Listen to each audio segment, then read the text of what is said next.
Questions et les réponses. D'abord, je suis très heureux de vous accueillir ici à la délégation de l'Union européenne en République du Sénégal. C'est pour moi un moment utile parce que nous recevons beaucoup de questions des journalistes sur l'histoire de l'accord de pêche depuis plusieurs semaines. Et donc il nous paraissait important de pouvoir vous rencontrer, puisque comme vous savez, l'accord de pêche entre le Sénégal et l'Union européenne arrive à expiration le 17 novembre prochain à minuit.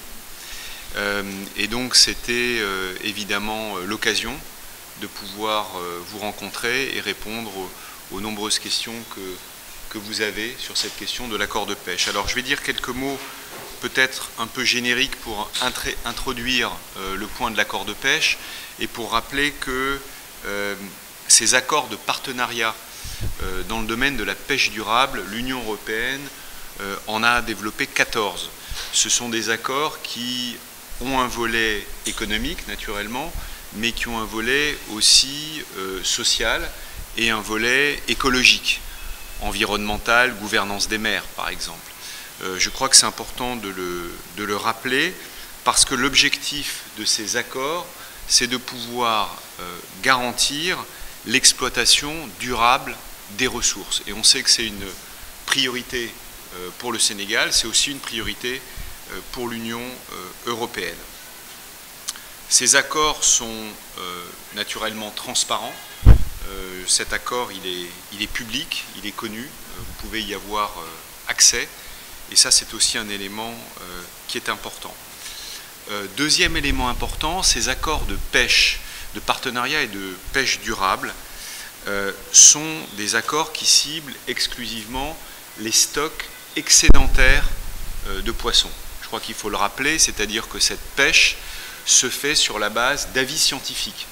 Elle ne se fait pas de manière anarchique, elle se fait sur la base d'avis scientifiques. Et en fonction de ces avis scientifiques disponibles, et en fonction de comités mixtes qui sont composés de Sénégalais et d'Européens, eh bien, on détermine le type de poisson et la quantité de poisson qui peut être pêché en fonction de ces accords. Troisième point, sur ces ressources excédentaires, que le Sénégal ne souhaite pas ou ne peut pas exploiter, essentiellement on parle des thons tropicaux et on parle du merlan. C'est ça les deux espèces qui sont pêchées ou qui étaient pêchées dans le cadre de cet accord de pêche durable qui, je le rappelle, vient à expiration le 17 novembre prochain et qui couvrait la période 2019-2024.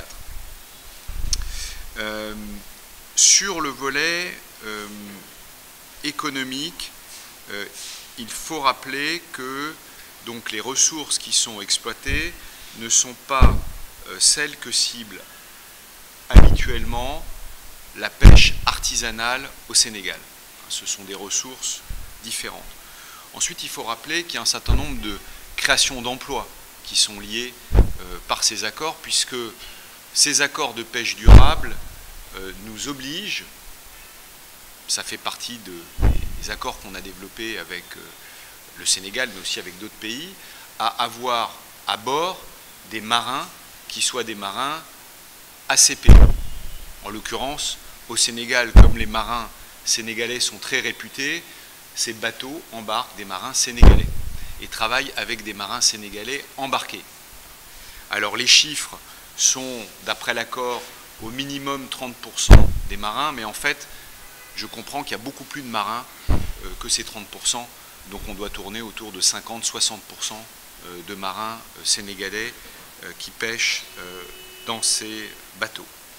Enfin, à l'échelle des 14 accords de pêche durables entre l'Union européenne et ses partenaires, il faut rappeler que 70% des captures sont transformées dans le pays. Donc ce n'est pas du poisson qui n'est pas transformé, c'est transformé, ça fait travailler aussi les industries de transformation au Sénégal. Sur le volet, donc je disais qu'il y avait trois volets, un volet économique, un volet social et un volet environnemental. Sur la partie, je dirais, sociale et de développement, il faut rappeler aussi que, en échange de cette possibilité de pêcher, une certaine quantité, on y reviendra, puisque ce sont des quantités qui sont très modestes, pas seulement par les espèces qui sont ciblées, mais par la quantité. La quantité, je le rappelle maintenant, c'est 10 000 tonnes sur 5 ans. En fait, l'accord de pêche durable donnait à l'Union européenne la possibilité de pêcher 10 000 tonnes par an. Pour vous donner un ordre d'idée, ce que pêche la pêche artisanale, c'est 400 000 tonnes par an. L'Union européenne avait la possibilité de pêcher 10 000 tonnes par an. En fait, elle en pêche 2 000 par an. Donc au total, sur 5 ans, les bateaux de l'Union européenne auront pêché 10 000 tonnes. 2 000 tonnes x 5. Je crois que c'est important de garder cet ordre d'idée-là en tête. Et alors, ces accords de pêche sont accompagnés d'un volet développement. Ce volet développement permet notamment au Sénégal la construction d'un quai de pêche artisanal à Dangan. Ça, c'était une des réalisations qu'on a pu faire grâce à l'appui sectoriel que l'Union européenne a apporté au Sénégal. Cet appui a permis la rénovation du quai de pêche de Han. Il a permis le nettoiement des fonds marins tout le long du littoral et il a permis naturellement l'appui aux opérations de surveillance des pêches. Je crois qu'il faut le souligner, ou le développement même de la pisciculture dans la région de Matam. Donc l'État du Sénégal choisit ses priorités et la contribution financière de la Commission européenne permet à l'État du Sénégal de réaliser un certain nombre d'actions dans le domaine du développement du secteur de la pêche, dans par exemple les 5 exemples que j'ai donnés, mais aussi en appuyant la recherche scientifique. On pourra y revenir si vous le souhaitez. Au total, cet accord de pêche a permis au Sénégal de gagner 10 milliards de francs CFA sur la période 2019-2024. 10 milliards de francs CFA, c'est à la fois la contribution des armateurs pour les licences de pêche et c'est l'appui sectoriel, ce dont je parlais, c'est-à-dire tout cet appui au développement qui permet au ministère de la Pêche de structurer le secteur de la pêche et de participer à des activités de développement.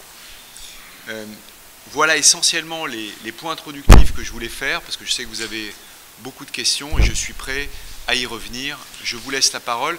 Je vous demanderai juste de vous présenter, parce que je n'ai pas encore l'honneur de tous vous connaître, pour que vous nous disiez quelle agence de presse, quel journal, de manière à pouvoir faciliter la prise en compte des questions. Je vous en prie. Alors, je commence et pas question de renouveler l'accord de pêche. Pourquoi? Parce que le 27 mai dernier, la Commission européenne a notifié à l'État du Sénégal le fait qu'il y avait un certain nombre de défaillances qui avaient été constatées dans le cadre de la pêche illicite, non déclarée et non réglementée.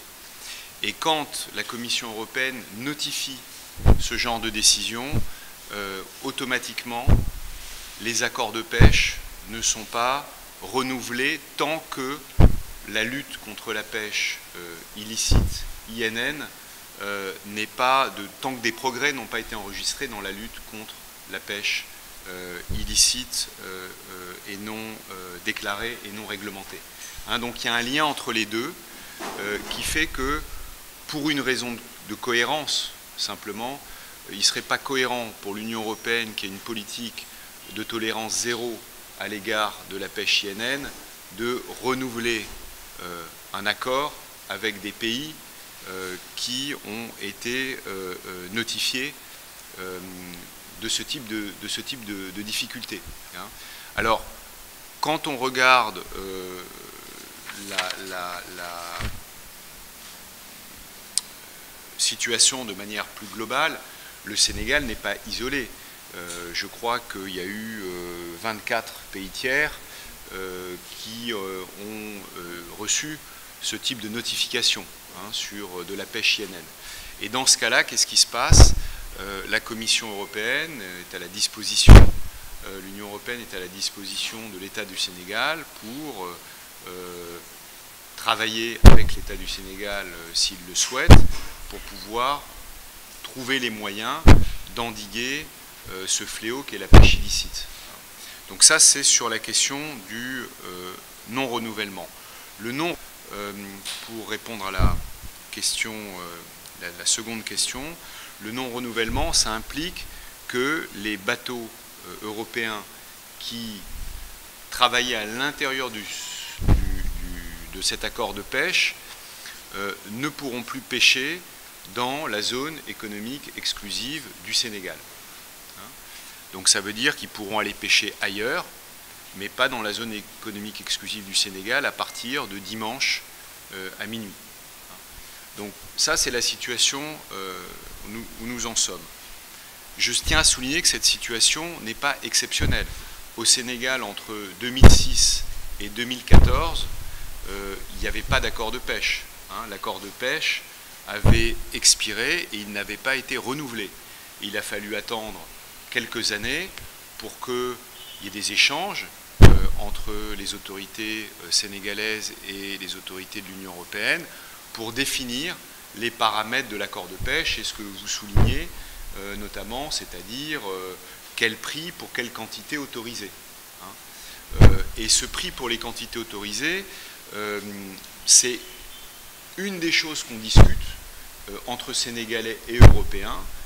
Récemment, la semaine dernière, à Bruxelles, il y avait une réunion d'un comité mixte. Cet accord de pêche, comment il est géré? Il est géré par des échanges entre la partie sénégalaise, la partie européenne, au sein d'une commission mixte qui se réunit régulièrement. Et là, tous les sujets sont abordés, notamment les sujets que vous voyez, que vous avez abordés, la question des quotas, la question du prix, la question de l'appui sectoriel. Tous ces sujets-là sont ouverts et font partie de discussions, de négociations de part et d'autre. Donc c'est une procédure tout à fait normale. Et la dernière commission mixte a eu lieu la semaine dernière à Bruxelles, puisque l'accord arrive à expiration dimanche prochain. Voilà, donc je pense avoir répondu globalement à ces questions-là. Est-ce qu'il y a des questions? Alors, le bilan, il est en cours. Il faudra que la partie sénégalaise fasse le bilan de cet accord de pêche. La partie européenne le fera. C'est pas à moi aujourd'hui de le faire parce que, bon, sur la base de l'accord existant, quand on voit les quantités, encore une fois, qui étaient autorisées, c'est-à-dire les 10 000 tonnes par an, et ce qui était effectivement pêché, c'est-à-dire 2 000 tonnes par an, on voit bien que l'Union européenne a plutôt pêché à 20% de ce pourquoi elle était autorisée.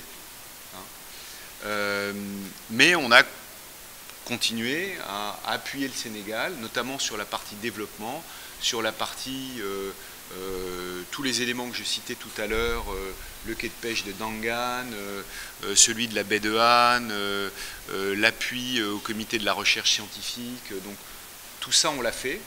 Et on l'a fait avec beaucoup de bonheur parce que ce sont des éléments qui sont importants pour les communautés locales, pour les femmes transformatrices notamment. C'est un exemple que j'ai en tête pour le quai de pêche de Ndangan. Et puis c'est aussi des éléments qui soutiennent le ministère de la Pêche à structurer le secteur de la pêche, notamment en augmentant les missions de contrôle et de surveillance. Donc voilà, quelques éléments de réponse, mais encore une fois, ça ne tient pas lieu d'évaluation, parce que l'évaluation sera faite par chacune des parties, et puis servira évidemment de base de réflexion pour le futur. Alors, il y a monsieur. Alors, sur cette histoire de non-renouvellement, le non-renouvellement, c'est-à-dire l'expiration de cet accord de pêche et son non-renouvellement n'est pas lié à la question des quotas qui n'auraient pas été atteints. Je disais, je répète, que l'Union européenne pouvait pêcher jusqu'à 10 000 tonnes par an de 2 espèces non pêchées par les pêcheurs sénégalais, et qu'en fait, elle en pêchait seulement 20%. Hein. Mais le non-renouvellement de l'accord n'est pas lié au fait que les quotas n'aient pas été atteints. Le non-renouvellement de l'accord est lié à la pêche illégale. Le non-renouvellement de l'accord est lié au fait que la Commission européenne a notifié à l'État du Sénégal en mai dernier, après plusieurs années de discussions avec les autorités sénégalaises, qu'un certain nombre de faiblesses avaient été identifiées en matière de traçabilité, en matière de contrôle, en matière de surveillance, et que c'est ces faiblesses qui nous obligent à ne pas renouveler l'accord. Pourquoi ? Parce que l'Union européenne ne souhaite pas renouveler d'accords de pêche avec des pays dont on sait qu'il y a une difficulté avec la pêche illégale et qu'un certain nombre de contrôles doivent être renforcés de manière à lutter contre cette pêche illégale. Et encore une fois, du point de vue de l'Union européenne, c'est une question de cohérence. Une question de cohérence par rapport à nos engagements en matière de bonne gouvernance des océans, de protection de la biodiversité, de protection des ressources. Et c'est la raison pour laquelle, aujourd'hui, notre plus grand souhait, c'est que le Sénégal réussisse à lutter contre cette pêche INN. Et c'est la raison pour laquelle nous sommes prêts, s'il le souhaite, à l'accompagner pour pouvoir lutter contre cette pêche INN. Donc c'est vraiment deux éléments qui sont distincts et qui n'ont rien à voir avec les quotas qui n'ont pas été atteints, puisque ces quotas n'étaient pas atteints dès la première année de l'accord de pêche. Hein. Et pourtant, l'accord de pêche continuait, et puis l'année d'après, le quota n'était pas atteint non plus. Bon, ça n'a pas empêché l'exécution de l'accord de pêche, ça n'a pas empêché l'Union européenne de réaliser ses obligations, c'est-à-dire chaque année de donner au ministre des Pêches, au ministère des Pêches, l'équivalent de, en CFA, je ne sais plus, oui, l'équivalent de 900 000 € pour pouvoir avoir les moyens de structurer, des moyens supplémentaires de structurer le secteur des pêches. C'est les 4-5 exemples que je vous ai donnés en introduction, de manière à être précis. Il y avait autre chose sur les quotas ?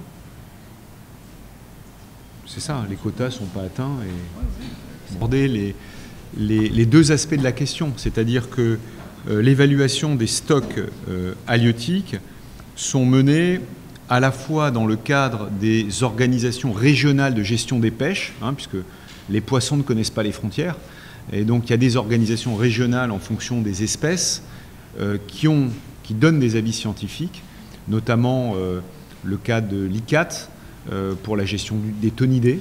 Il y a régulièrement des discussions scientifiques entre experts sénégalais et puis experts de la zone, hein, autour de cette zone atlantique, et puis des experts européens. Donc ça, c'est un premier volet d'avis scientifique. Et puis, il y a un deuxième volet d'avis scientifique qui est une coopération scientifique conjointe, ça c'est lié à l'accord de pêche, entre l'Union européenne et le Sénégal. Autrement dit, des scientifiques sénégalais et européens se réunissent régulièrement dans le cadre de cet accord de pêche, échangent des données entre scientifiques et se mettent d'accord sur les stocks disponibles, les ressources disponibles. Donc c'est un travail, et c'est ça qui est intéressant dans la gestion des pêches, c'est que quand la gestion des pêches est raisonnée, quand elle est organisée, il est possible de très bien gérer les ressources. C'est ça, moi, la leçon que je retiens des comités scientifiques, c'est-à-dire toutes les données sont là, et il suffit de s'organiser, il suffit d'échanger pour pouvoir ensuite mettre en œuvre des politiques publiques qui permettent d'accompagner une bonne gestion des ressources, qui permettent à la fois un développement économique, un développement social, et puis une bonne gestion des ressources de la mer, une bonne gouvernance des océans. On l'a vu dans beaucoup d'accords de pêche durable. Encore une fois, l'Union européenne a 14 accords de partenariat et de pêche durable, et puis on le voit sur différents océans ou sur différentes mers. Et nous, on a connu des difficultés il y a un certain nombre d'années pour certaines espèces dans certaines mers. On a pris des mesures correctrices et depuis, les pêcheurs peuvent pêcher en fonction des quotas les espèces qui sont concernées. Sur votre dernier point, le comité, j'imagine que c'est ça que vous visez, le centre de recherche océanographique de Dakar, de Tiaroy. Ça, c'est un centre qui est très important avec lequel nous travaillons très régulièrement et que nous avons soutenu dans le cadre de l'appui sectoriel dont je parlais tout à l'heure pour le quai de pêche de Han, par exemple. Donc on les a soutenus pour qu'ils puissent travailler le mieux possible. Et c'est eux, effectivement, qui suivent l'état des stocks afin de garantir la mise en œuvre durable de l'accord de pêche. Je souligne que ce CROT, ce centre de recherche océanographique de Dakar-Tiaroy, publie ses résultats sur le site internet, sur son site internet, et les résultats de ses travaux sont même repris par le site internet de la Commission européenne. Donc c'est un élément, là aussi, scientifique qui est important et qui est partagé. Donc ces évidences scientifiques, je crois qu'elles sont vraiment au cœur. Comme souvent en sciences, c'est de la collaboration entre scientifiques. Alors évidemment, ça permet à l'État sénégalais d'avoir ses données, ça permet aux Européens d'avoir les leurs, et puis il y a des enceintes d'échange où on peut échanger, discuter les données entre scientifiques.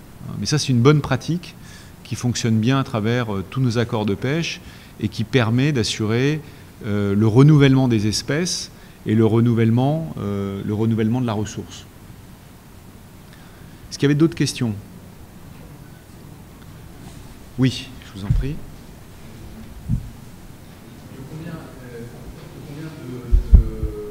La priorité, à partir du 17 novembre à minuit, ne sera plus l'accord de pêche. La priorité sera d'accompagner le nouveau gouvernement et de l'assister dans ses efforts pour lutter contre la pêche illégale. Je crois qu'il faut être clair ici. Alors, sur les prises accessoires, moi, je n'ai pas de réponse précise. J'imagine que c'est de l'ordre du possible qu'il puisse y avoir des prises accessoires. Mais c'est pas l'objet de la pêche. Vous savez, quand jeter des fils à la mer, des prises principales et des prises accessoires. Mais c'est pas l'objet. Mais il ne faut pas imaginer que l'accessoire dépasse le principal. Je vous vois venir avec votre question sur les prises accessoires.